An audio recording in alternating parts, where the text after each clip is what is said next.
necessitar de um avivamento. Eu não sei, mas quando eu entrei ali, Deus falou.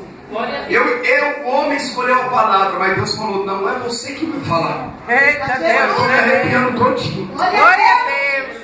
Deus tremendo, Senhor, aleluia. Convidar uma semana boa. Aleluia. Deus poderoso. Aleluia.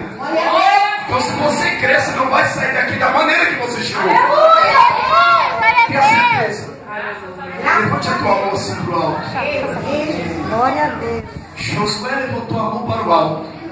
Disse para o sol, para-te. Eita Deus tremendo. Disse para a lua, para-te. Aleluia.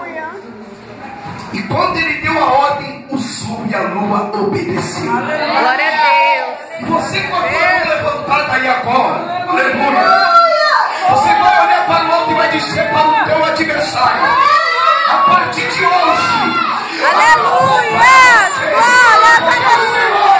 Ele tem algo sobre a minha vida. Você com a tua mão levantada assim, você vai determinar a tua vitória agora. O que você está precisando? O que você vê buscar, irmãos? A raçulha que eu estou sentindo aqui, alamanto cai. Aleluia. Aleluia. Deus vai te renovar hoje. Eu sei quando meu papai ele fala. Pessoas aqui precisando de renovo. Aleluia.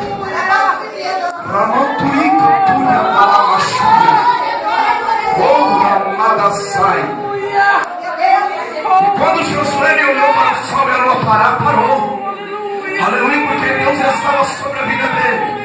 E se você crê que Deus está na tua vida, levante a tua mão para o alto e determina a tua vitória. Em nome de Jesus, você vai determinar a tua vitória sobre a tua vida, porque o Senhor, Ele está aqui para te ouvir. Glórias a Deus.